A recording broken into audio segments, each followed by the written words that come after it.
video, I want to talk about knitting borders onto shawls. And what I've got here on the video is a book about Shetland lace. And it's got lots of borders in the stitch directory in it. So I'll just flip to the cover quickly. It's The Magic of Shetland Lace by Elizabeth Lovick. And it's a really cool book. But I have it out for a specific reason here, is to talk about borders. You may have been confused on borders on the instructions. And you knit back and forth. And your shawl is already here. So your shawl's here, and you'll be knitting back and forth this way on the border.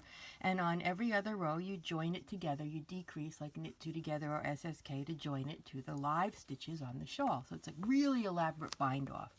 But sometimes you start on a right side row, and sometimes you start on a wrong side row, and you cast on stitches on this needle or that needle, and it can be confusing.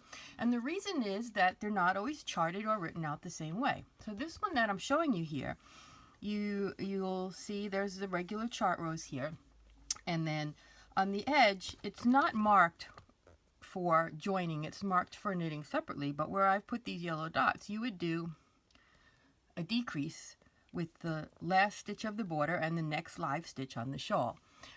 And in the text instructions here, row 1 is here, and it starts with the slip 1, and then you go across and you do this, and row 2 goes this way, then row 3 and row 4, all the same, yarn over SSK, knit to the end.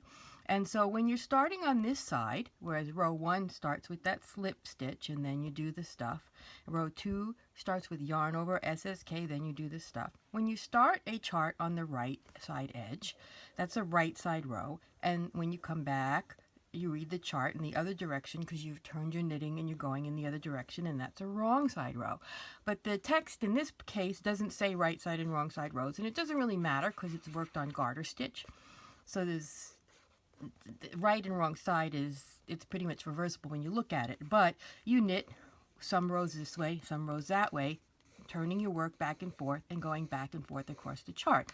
So here on the right edge, we have the joining part, and on these wrong side rows you come down, you join, you turn, you slip, you do a right side row.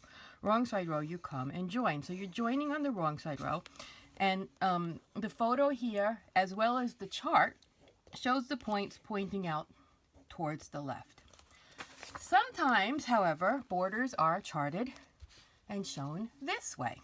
Here the point is pointing out to the right in the photo and the chart.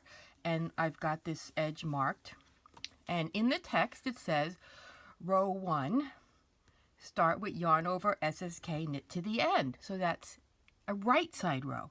And then the wrong side row is the lacy stuff. Then the right side row is yarn over SSK, knit to the end, and that's where you would join. So here you're joining on the odd rows on the right side rows, whereas on the other you were joining on the even rows or the wrong side rows. And the charts are shown pointing in the different direction. And so I have never seen an explanation of why that is, but I've noticed it, and this was a really good example because they're side by side in the same book. So if you ever get confused, it's not you. It's the way they were written way back when, and we just keep transcribing the instructions. And I haven't examined it logically or mathematically or anything, but I'd like to do a class on this and figure out why, and if you can or should switch them to all be pointing the same way for the sanity of knitters who are reading the patterns. So I hope that you find that helpful. I'm going to show you now in another video how to knit on a border using the specific instructions that I have for my berry pie shawl.